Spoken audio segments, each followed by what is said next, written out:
Hey, what's up, y'all? This is the Will and Deshaun show, and I am Deshaun. And it's your boy Will. And we have a special guest. We have our friend Toney. Hi, Toney. Hello, how you doing? We all right? How are you? I'm good. Good. Fantastic. So, y'all, we want to have a part 2 of navigating straight spaces. Gays navigating straight spaces. So I talked to Toney earlier today, and Toney talked to Will earlier today as well. And Toney had a lot to say about his journey of navigating a straight space, as well as his opinions on other gays navigating straight spaces. And just being a gay man in straight spaces. Right, exactly. So, Toney, you want to give a little bit of chime in? How do you navigate straight space? How about I ask you that? So when I navigate straight space, it's not really an issue for me. Wherever I go, I always feel like I'm safe. I do, however, know my surroundings. I know where I'm at, who I'm around, act accordingly. Right. Wherever you are. Okay.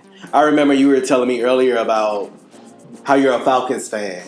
Yes. And you said that one of the ways that you connect with, I guess, straight men would be through, like, football. Yes. Because they'll see that you're a Falcons fan, they'll, like, make a comment about it. Right. So do you think that... But is that necessarily navigating a straight space, or is that just like a sports space? Because a gay could be into football as well. There are plenty of gays I know who are into sports, and they know the stats and all that stuff. It's a difference, like you said, if they notice because you wear Falcons paraphernalia all the time, and somebody say, hey, you like the Falcons, and y'all connect that way, but versus being a flamboyant gay at the Falcons game. You know what I'm saying? Like you dressed as a Falcons cheerleader At the tailgate. Right. That's too much. But again, but they just being who they are though. But again, does that garner somebody to be hurt because they're being their authentic self? I don't think anything garners harm. But we live in a homophobic society. And you know that we'll say since we talk about the Falcons, a football situation or a football game is very hyper masculine or very macho kind of a thing. And if you coming in sashaying, go Falcons, go, and your cheerleader outfit, all eyes are not going to be on you. And people take their sports, especially straight men, take their sports very seriously. Right. And they take their teams very seriously. Really too seriously to be. Extremely too seriously. But, fights and shootouts. Right. I mean, I don't see people not talk. Like relationships, like I'm serious. My brothers, they will like fight. I got a brother who's a Cowboy fan. I got a brother who's a Falcons fan. And football season, that group chat be lit. So that is the same dynamic with me and my father. Okay. My father is a Cowboys fan, right. and I'm a Falcons fan. Right. So it's like, burn that red, burn that blue. Okay? But at the same, that's kind of like how y'all bond. Yes. So it's like, it can be a friendly rivalry as well. Right. Instead of it being like, I hate you and you hate me. Like the Falcons and the Saints. Right. And one thing we didn't talk about with navigating spaces on our episode was family. We didn't really include family. And I did kind of bring that up about I did mention it. We didn't expound on it, but I did mention it, especially like I said, being gay and going to like your family reunions and things of that nature. Right. One thing Toney had me thinking about was dating someone who wasn't out. That's not navigating into straight spaces. I know, but that person... all bringing them around your family. Yeah. So... because they would have to navigate that space, which would be a straight space. That's true. Right. So, first of all, we're going to say about dating people that are not out. Absolutely not. For me, that is a deal breaker. Why? The reason that's a deal breaker for me is because I ain't got time to be hiding who I am just to be with you. I'm not going back in the closet just to be with you. And a lot of times you date these DL men and they become upset and angry with you. Because a lot of times these men, they get comfortable with you. They start to fall in love with you. So it's kind of like they start to unmask or let their guards down, not knowing what they're doing. It's just like we were talking about earlier. We could go somewhere and have dinner, and everybody might say, hey, they're just friends. But it's like, did I just see this nigga make this nigga a plate? Right. What? At the family house. At the family house. At the family function. At the family function. Ooh. Did I just see him make a plate? I mean, what's going on with that? First of all, I ain't fish. Nigga, you make your own plate. Right. Whether you did it But Right. But when you love someone, you love them. Right. And you want to do things to make them happy. And maybe that's how you show your love. So that's how you show your love. Come on, acts of Right. service? Yeah. Acts of service. That's a love language. And when it becomes like that, and then, the family starts to catch on, they're kind of like outed. Right. So it's like once they're outed, now they become very hostile. They become very upset. They want to beat you down. And I ain't got time for that. That's just too much. So you think the family would want to beat you down because their son is gay? A lot of times, parents of a person that you date, if they're not out to them, they feel as though it's your fault. Especially mothers. Mothers and their sons with their bonds. There's something about that bond that a mother will read down about their son. But we also say that mamas already know. Mamas already know too. Oh, the tea was clocked when y'all walked through the door. But exactly. And mothers know, but it's kind of like they don't want to face the reality. It's like, okay, you haven't said this to me. I haven't seen you with anyone. But once I see this in form, it makes it real. It makes it real. Right. I mean, it's in the back of their heads for the long. You know what? I will say this. I'll speak on Toney's situation from somebody who, quote unquote, wasn't really out like that. But I don't really care no more. But I get what Toney's saying. I wouldn't date because I didn't want to meet people's family who I was dating. Okay.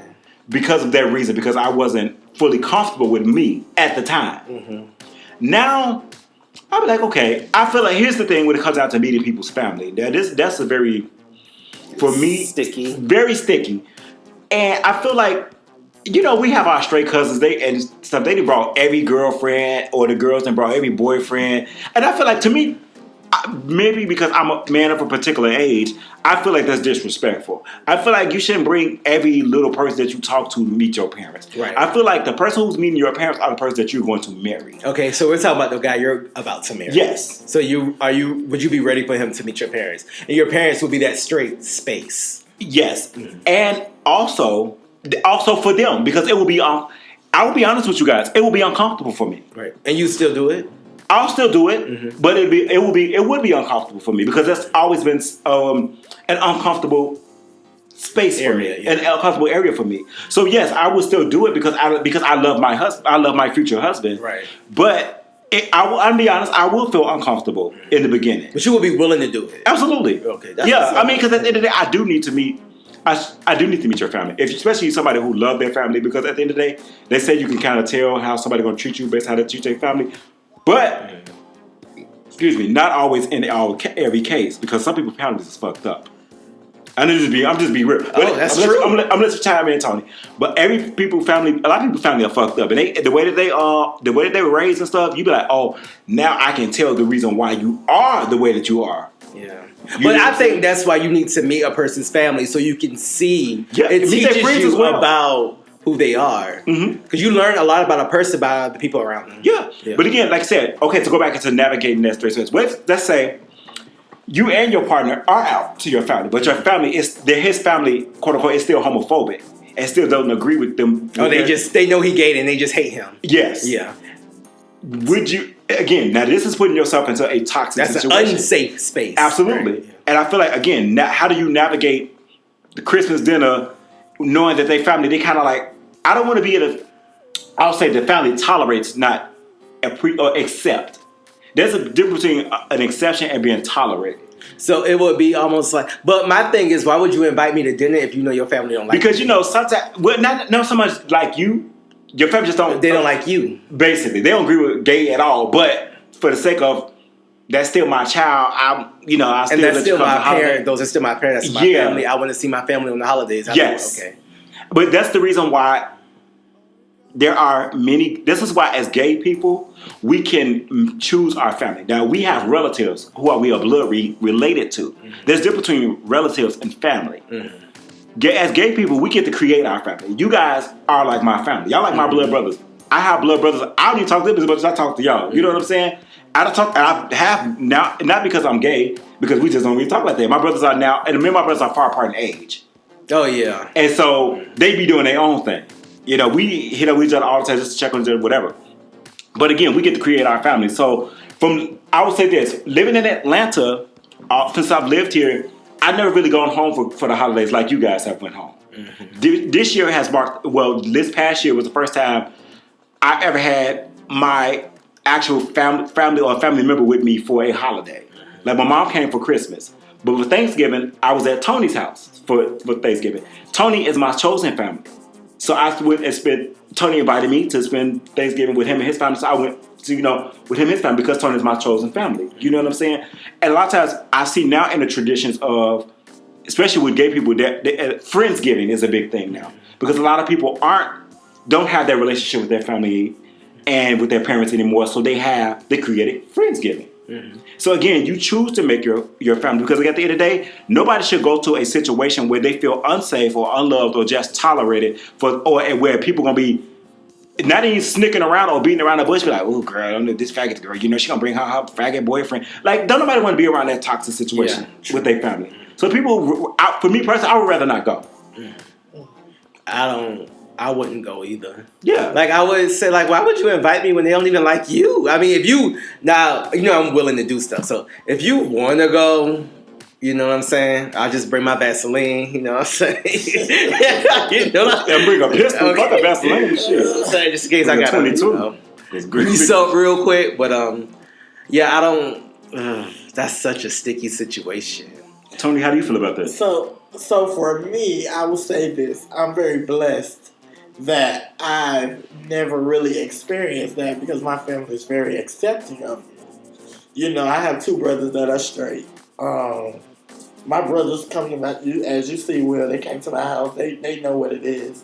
They met you, and it was funny because I didn't even know that my older brother would remember your name. And he was like, bye, Will, see you later, Will. It was kind of like, it let me know that, it's okay in their eyes, which my mother has always been okay, As far as like on my dad's side, it's like the elephant in the room.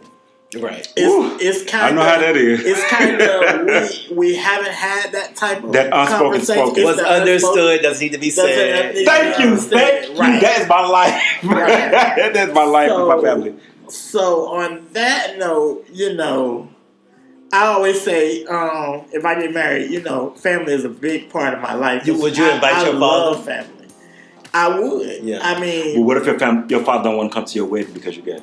And he don't. All you can do is extend the invitation. I can extend the invitation. But how would you feel? But me knowing, my father is a pastor. I am a PK. So, I do read the Bible. I do, have my own thoughts and things like that of the Bible. And I feel a certain type of way about certain things. So I have to be able to respect him and his wishes and the things that he believes in. That doesn't necessarily mean that he's no less my father. That's just saying, hey, he doesn't believe in this, and I'm okay with that. I mean, would you not feel hurt because your father doesn't, based on his religion, he doesn't agree with who you are based on what a book of somebody who he never met wrote and edited to be whatever it says it is, to have it based solely on that versus the love of my son. My son is getting married. I'm showing up to my son's wedding versus the Bible says homosexuality is wrong and men and same-sex couples shouldn't get married, so I'm not going. So you're not gonna feel a way? So I would feel a way, but I don't think I would let it stop my day. Because nobody or no one is going to stop my sunshine. Oh, absolutely. I'm sorry. If I'm marrying the man of my dreams, that's what I'm about to do. If you want to come, you come. If you don't, stay your ass at home. I mean, the wedding will go on. I've extended the invitation to you. Right. That's all I can do. Right. So at that point, it's like, okay, it is what it is. Have any one of you guys been in a straight function, maybe with a set of friends or with a set of family members, or let's say extended family members, and have y'all ever felt uncomfortable? Maybe because you've heard them say, not something necessarily about you, but heard them speak negatively about gay people. So when I was home for Christmas, my aunt has this thing like if she says something and I'm in the house, it's like after everybody leaves, she want to put me to the side. Oh, I was talking about you. Oh, I was talking about so and so. But That's to toxic. me, that's toxic to me because, as Will has said, and I've heard him say before, you will not talk about a person that's a part of my family because anybody that's in the LGBTQ, You still talking about me. Part of my family, Right. and I take that seriously. Everybody is entitled to live the way they want to live. Everybody's entitled to do whatever they want to do. Just because you do something that I don't necessarily believe in doesn't make you any less of a person. So to me, I don't like to see things like that. That kind of bothers me. Interesting. For me, I'm trying to think something current. Now, I'm sure, like, back in the day, I heard a whole bunch of shit. But I haven't really heard anything within the last 5 to 10 that made me feel like, ooh. Yeah, nothing that made me feel uncomfortable because I'm also understanding of who a person is. And I didn't feel disrespected. And I feel like nothing derogatory is said around me. And now I'm a lot more conscious of it because I am out. Mm-hmm. Versus when you're not out, it's almost like things are kind of flying by you more so. I will say this, when you aren't out, you hear it more. Or maybe because you're just so on ready and your ears are like radar to any little thing that comes out is going to hit your ear gates. Because it's like those things of, and again, I always equivalent to out to it as somewhat of an insecurity. Because you are kind of semi-insecure with who you are as being a gay person. And you're not confident in that. And so when you do hear people start to talk about gay people or chatter, it kind of make you squirm a little bit because you be like, oh girl, they like, you not so much like, oh, they finna clock me, but like, oh girl, they go again. But now, if anybody say anything about gay people, I'm dead in the top of your head off because like you said, like Toney said, they the first thing they say, oh, but not you, but them kind of gay. I might not be them kind of gays, but I'm still gay. We still like the same thing. The most I've heard recently is like my nephews be like, oh, that's gay. Or they'll be like, why you want me so much? That's gay. Like my little, That's so it's like I don't really get bothered by it because I mean they kids. But again, hold on, pause right there. With that, it's also good to also teach them that affection being shown or somebody on you is not quote unquote gay. Well, they're not so much showing each other affection. It's like, but I know how little kids is. But I know how the little kids act. But again, that's to change the language because again, that slightly homophobic in a way. To feel that if somebody's close up on you, that means you're gay or you don't want to be labeled as gay.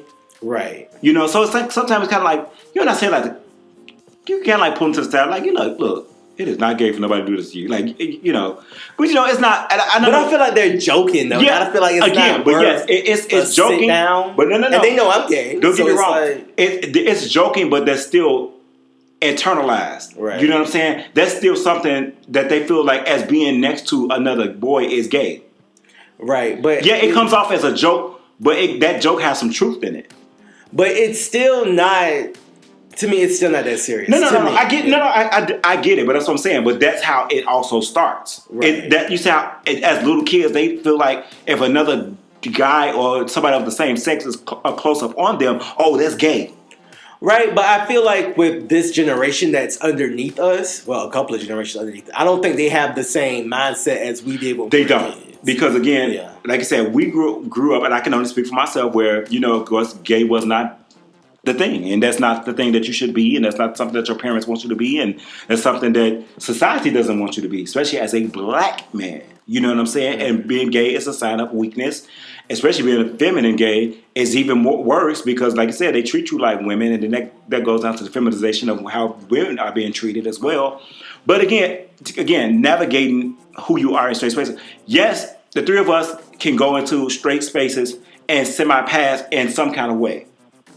But then also, again, once we get into like quote unquote our gay circles, like I said, the girls be like, "Oh, girl, I'm gay, they queens," this and the third. But again, not everybody have that liberty or that privilege to pass in the straight space. There are some girls the gays who are effeminate, and they cannot turn it off. That's who they are. Yeah. But again, that's what I said. But you have to be totally aware and cognitive of where you are. That way you don't put yourself in danger. Don't get at the end of the day, the gays not a fight.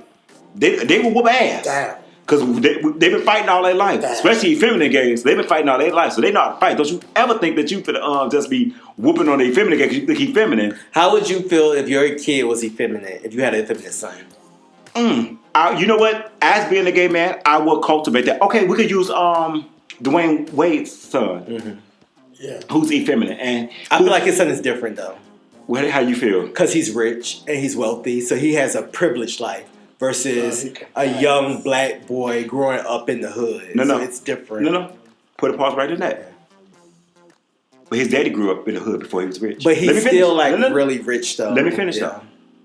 It's the education level and the acceptance level that he talked about how his son's actually, he calls his son a girl. Because clearly when he said that, I was like, oh, his son is probably like trans. Because his son goes by a female pronoun. His son goes by a girl name. Not the name that he gave him, but he goes by a girl name. And he respects his son. He's accepting and loving of his son. And that's why I kind of admired that. I was like, damn, I wish I had a daddy like Dwayne Wade. You know what I'm saying? That accepted he saw it at a young age. I have cousins and a next door neighbor. You can see it clear as day when they was little kids what they were going to turn out to be. She's a lesbian and he's gay. Because he was effeminate as a little boy. I ain't talking about like teenage age. I'm talking a little boy. Right. And my next door neighbor, she was, as they call a tomboy all her life. They're siblings? No, they're not siblings. Oh. This is my next door neighbor and this is my cousin, my play cousin. Oh, okay. Two different people. So, just like in Dwayne Wade's son, he saw that automatically what his son was. His son was like his older son, who's like more like a hypermasculine, regular kind of boy. Right. His son is effeminate, and he knows that. He saw that, and they recognize the fact that he's like. So now they have to love their son a different way, and they can't treat their son the same way. Well, no child should be. I guess you have to tailor your kids you to love who every they child are. differently. Absolutely. Yeah. So, but if I had a child that was effeminate, what I will do is cultivate my child and love my child, but I will also teach my child. Like, because who you are, there's some people who are not going to like who you are. So these are the things that you have to be aware of when you're in certain areas. You know what I'm saying? And in certain places, outside of the comfort of your own home. Outside of the protection of your father and your own home. You know what I'm saying? Because there's a world, that's one thing that a lot of parents don't teach their children, is the world, because a lot of times parents like to protect their children, cultivate them, kind of semi-smother them. They don't teach their kids the real world outside of home. Right. Or outside of their protection. Right. Because at the end of the day, we have to learn that not everybody's going to like you. You're going to learn that people are going to backstab you. And not to say that everybody's not always genuine. But those are certain things that you have to deal with. People can not like you for no apparent reason. They can not like you because you're popular, or other people like you, and it's always going to be one person. Because you got good hair. Because you have quote unquote good hair, dance, or because you can dance, you can sing, or you can write well, you can speak well. So somebody's going to not like you for a piece of. You can just do your parents totally can afford to get you braces. Absolutely. You know? People will not like you for any like people always will find something to say. Wow. Especially kids. Because people, even as an adult, because I experienced this recently as an adult, where somebody said, was like, well, I don't know what y'all seeing, Willie. Who said that? One of my coworkers said that. Into your face? Oh, absolutely not. But they said that to another coworker because a majority of all my coworkers, they like me. Right. And they cultivate to me, and the majority of them, they always like to come and talk to me because I'm a man. They get a man's perspective on things. And one of them was like, "Well, I don't really see what y'all seeing here, but you are the same person. Like we don't have a like. If you come and talk to me, you go in your corner. I stay in mine. Right. I'm the type of person I will talk to anybody. Mm-hmm. You know, if you open up a conversation or you ask me a question, if I have the answer, I'll give it to you. And if I don't have the answer, I'll probably find the answer to give it to you. Yeah. You know what I'm saying? I'm this kind of person. Mm-hmm. And so she told one that she was like, "Well, I don't see what y'all seeing him.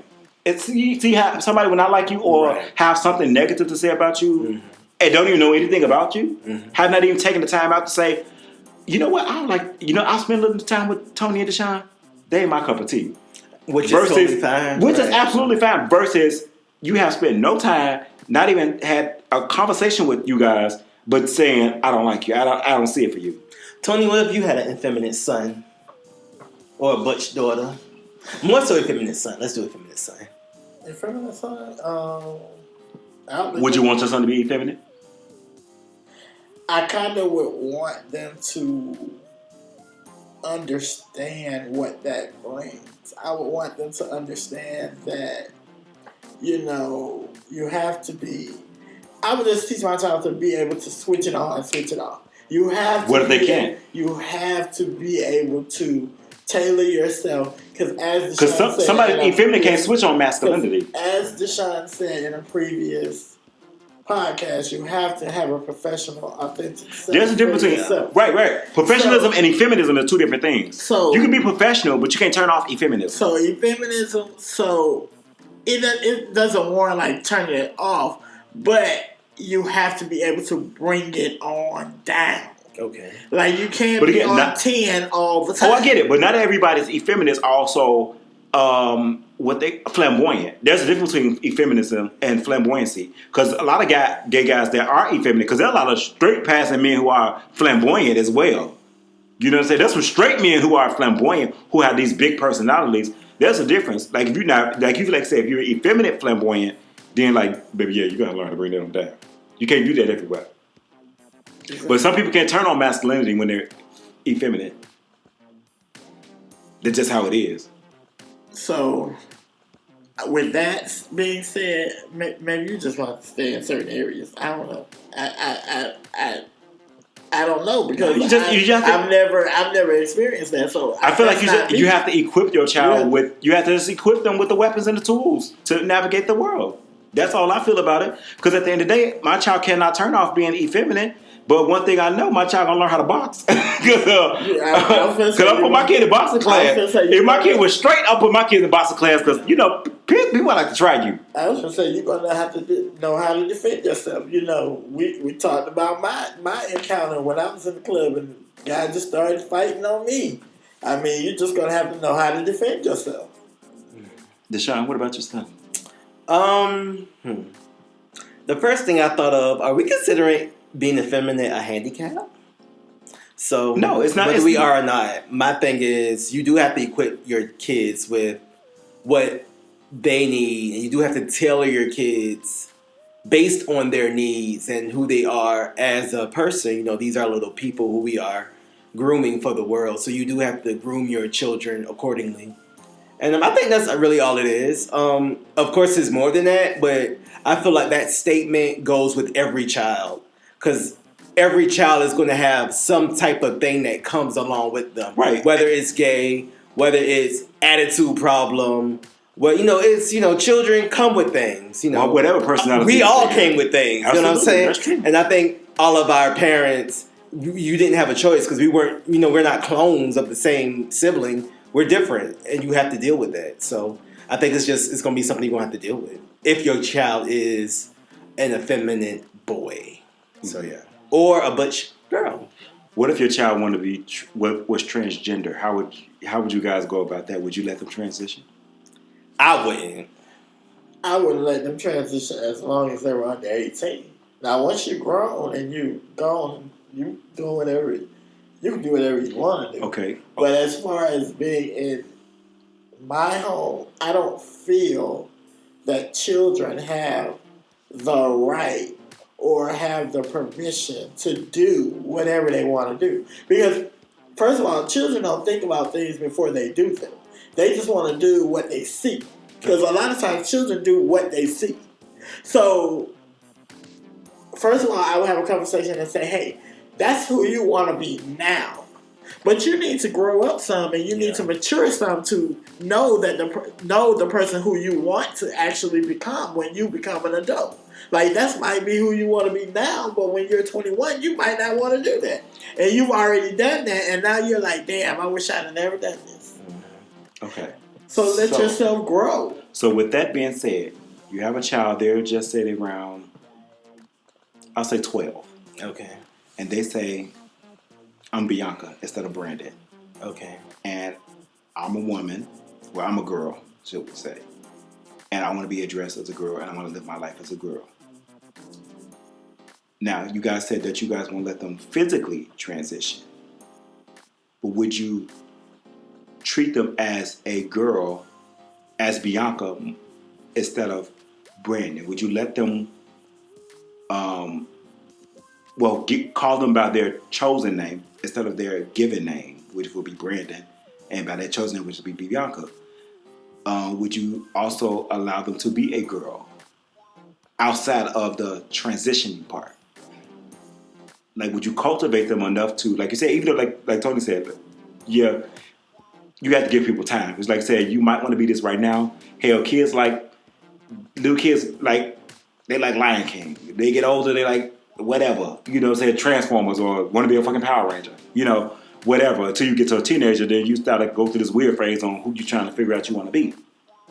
But if, like I said, they start at the age of 12, but it's still going on to now they're in their teens. 15, 16, 17. And they still say that they're Bianca. And back to, like I said, if y'all allow your child to transition once they get 18, but in between those time, would you call your child Bianca instead of Brandon? Would you allow your child to live as a woman or as a girl or a teenage girl instead of being a boy? That's a really hard thing. Today, I would say I would still call you Brandon. I don't know how I would act if I had a kid and if I was actually in that situation. But you know, again, gender identity is different from sexuality. So again, this is who they are in their mind. This is who they were. This is who they are, not who they are assigned, quote unquote, to be. Right. I think kids think a lot of things about who they are in their mind while they're children. Right. So I would still address you as who I am raising you to be. Now, as you grow and you are able to, make more decisions on your own, choose more things, do more things, and when you become an adult, I have no choice but to respect that. You know what, Bianca, it's your 18th birthday, bitch. Let's have a good old 18th birthday time. I never agreed with you wanting to do this, but you know what? I have no choice but to respect you. I love you, and I'm here for you. But I will raise you how I think is best to raise you. That's how I feel. Now, when you get a certain age, I don't agree with a lot of things people do, but and that's inner family. And it's not just about being gay, it's about a lot of shit that y'all do. But I have to respect you, and I have to still love you. And I think that's what love is. Love is when you love somebody, even though you disagree with something that they do. And you still are able to, be there for them and support them. So it's a long, difficult answer, but as of right now, I would still raise you as a Brandon. Toney, you the same? I am saying, you would be Bianca all day in your mind. But that's not the name I gave you. I gave you Brandon. So until you are physically an adult, you will be Brandon. And I will even let you, if Brandon want to be on the cheerleading squad, okay, Brandon, you can be a cheerleader. You can be a cheerleader. You can do whatever you want to do. And especially as a child gets older, they start to want to have their own identity and choose different things. Like, all right, Brandon, you wanted to wear skirts all this time. Well, damn it, Brandon, you can wear a skirt. Like, okay, if that's what you want to do. Okay. You're old enough, as we get to certain ages, I'll let you do certain things. But I think I'm not going to just let the reins down and let you do whatever you want to do at like 12. I get it. Because I was going to say, at 12, you come to me and say, Dad, I'm Bianca. I'm like, okay. But I don't think I'm going to necessarily change. Because like you said, at the beginning, you like, okay, well, we're going to see what you're going to be Now, you still telling me you Bianca at 16, 17? I'm going to allow you to be Bianca. I'm going to call you Bianca because that's who you are. Because, again, gender identity is different from sexuality. And, yeah, I won't necessarily let my child transition until they are 18 as well. Because at the end of the day, but I'm going to say, like, hey, in the house, you're Bianca. But I'm going to let you know, as of right now, until you fully transition, when you go out in the world, you're Brandon. You know what I'm saying? And when you become Bianca, I will, if you want to assist us, because you're still 18, you technically still on your own parents' insurance and stuff, and you want to go and start hormones and start the process to become the person that you are in the inside, I have no problem with that. And I will cultivate Bianca behind closed doors in the house. But I mean, if I call him Bianca outside and somebody say something, because at the end of the day, you say, you can't tell me what the fuck about my child. Because at the end of the day, I can say what I want, and you ain't going to talk about him. Yeah, that's still give people reins to say shit. Now, Absolutely. all that. Right. So, as they got in their upper teens, yes, I would allow my child to be Bianca, and I would allow my child to be a girl. I even still with upper teens, you young. Like, and I only say that because I've seen people just go through phases. You know, I'm a gonna lot say of things this. are phases. I thought being gay was a phase. I'm 38. It got stronger. And I understand. It actually took over for me being the straight side of me. I understand that, but I've also talked to other gay people who thought about transitioning and didn't, and happy they did. Oh, absolutely. I think transitioning has this story that's not really told. It's like, it's this positive, I'm a girl now, I'm a boy now, I can live my life. It's another side to that, which is like a whole other podcast. So should they just, I would say, just wear women's clothes versus doing the body modifications just to see if they want to live their life as a woman? It's just like buy I guess like the chick that cut their breast or hip pads or something like that and dress as a woman versus physically changing into a woman? I think that's based on the person. You know, you do what you want to do with your body. I mean, No, that's what I'm saying. Because like you said, a lot of people felt like they were transgender, but then when they got a little bit older, they was like, I'm glad I didn't transition. I think it's based on the person. Like, I am not an advocate of plastic surgery like that unless it's certain situations. And I think when you start to do plastic surgery and you start to take hormones and you get all these body modifications, that's another that's area. Because this also ties into navigating in straight spaces. Because trans people have it harder out of all of the alphabets as they alphabet people as they call us. Trans people have the hardest. They do. They have the hardest getting jobs. They have we can celebrate because we have trans people on TV. We have polls. We got all these different things. We got where trans people are visible. But when that trans quote unquote trans trend go away, trans people still got to live their regular lives. Right. And are trans people going to be able to be still celebrated and still to have a job or navigate in those places? You know what I'm saying? Right. And I feel like it is very hard. Like I said, I would, if my child was to be trans and say they was transgender or whatever, yes, I will cultivate who they are. But again, just like if I had a gay child or an effeminate gay child, I still have to let them know the way the world is. Right. I think, like you love every child differently. It depends on the life. It's not really a straight answer you can give to that. We can just because none of us have kids and none of us are trans, so we can't really put on those shoes. But we all are gay and we've all experienced. Right, so we can just give the best answer that we can give. Because for me, you know how a lot of people say they knew they were gay since they were a little child? Right. For me, I didn't come into my gayness or start to have an attraction for another guy until I became a teenager. Right, I mean, it cuts on at different ages. Yeah, because I see how so many people, younger people, be like, "Oh, I was 5, I knew." I was like, 5? Like, I was playing with trunks. I wasn't thinking about no other. I wasn't even thinking about guys in a loving way or a sexual way. I wasn't even thinking about girls that way. You know what I'm saying? Right. I still dated girls even when I was in high school, but I still liked boys more. Right. I mean, everyone has their own journey with sexuality. Becoming themselves and finding their path. So yeah, that would be a custom answer to every person. So that kind of just depends. Because it's hard out here for a gay person to navigate through. Because we are in straight space. The world is a straight space. Right. Unless you are living in areas that have gayborhoods or like the ball scene, where you got or gay families and stuff like that, or pageants and all those different things. It's kind of hard to be, those are only like gay safe havens. You know what I'm saying? I'll say this. I'm not going to say never, but I would say today and for a long time, I've felt safe. I know people live in certain areas and go through certain things, but I just thank God that I feel safe. And I know I'm quote unquote straight. What made you feel safe? I just because the privilege you could pass, or because you're just very aloof to a lot of things. I think I work a lot. I've been working around gay people for a long time. So you've always been in those safe spaces. Yeah, I've always been in safe spaces. I think I've never really had a whole lot of male friends like that. So I think that helped too. Okay. Just having female friends. Most gays have female friends. And then I think when I go out, I'm never like, I've just never felt like I needed to not be drunk. I mean, that helps too. Drinking helps too. Not being in your right mind. Right. Okay. I do get handsy. Oh yes, he gets handsy. And I don't know.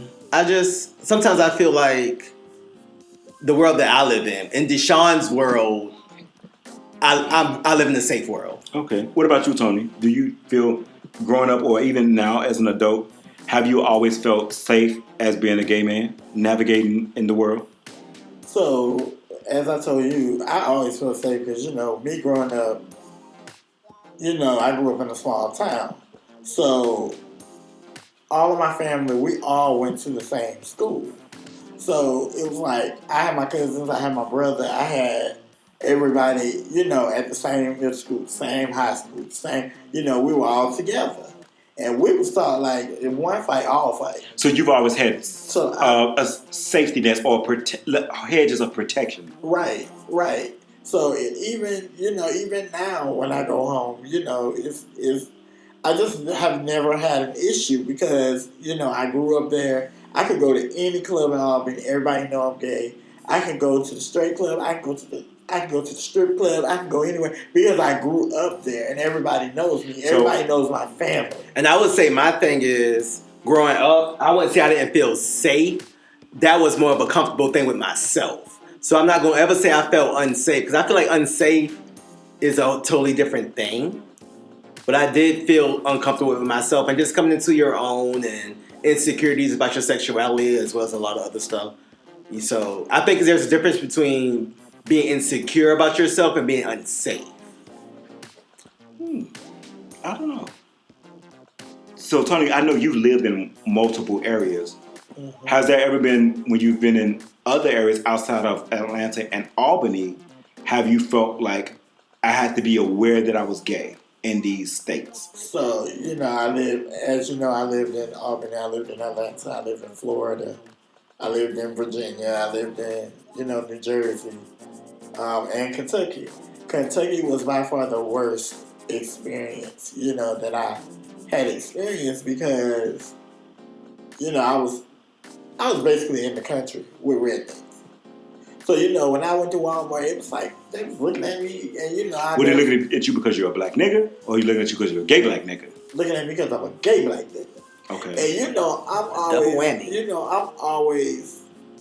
I'm always very liberated with my clothing and things like that. If I want to wear pink, I'm going to wear pink. If I want to wear yellow, I'm going to wear yellow. If I want to wear orange, I'm going to wear what the hell I want to wear. If my pants tight, I'm going to wear them too. I don't give a damn. So I'm always that person like, and I'll never forget this guy, he was just looking at me in Walmart, and him and his wife. And me, I do tend to have a little bit of an attitude. So I just turned around and asked them what the fuck they was looking at. Oh, you said that? I was like, what the fuck are you looking at? And what they said? And they was just like, looking, and then, it's kind of like they felt like they didn't expect me to clap off. So it was kind of like, oh, let's leave him the fuck alone because he might snap and beat us the fuck up. Like, I did snap. Like, hey, what the fuck you looking at? Like, you gonna stare at speak, I mean, I just, that was the worst experience I ever experience because, I lived in Florida. Florida, I lived in Tampa Bay area. So, Tampa Bay area is very big on the gays too. The Tampa Bay area, the Orlando, I never had an issue there. All my other states like New Jersey and Virginia, I never really experienced the gay life because that's when I was growing up. That was in my earlier years. So I was acting as a gay man. So I never experienced it there. But anywhere else I lived, I've never had a problem. For me, growing up in Chicago, you had to be aware of your sexuality. At the end of the day, Chicago is very affirming, and I will say that. And of course, it's real affirming. They got a whole lesbian mayor now, so it's very affirming. But in the black community, because Chicago has a gay neighborhood and all that stuff, but that's what white gays about. But black people, we lived in the regular neighborhoods. I grew up from 80s, 90s, now 2000s, now to the 2020s now, but back then, again, I grew up when people used to gangbang.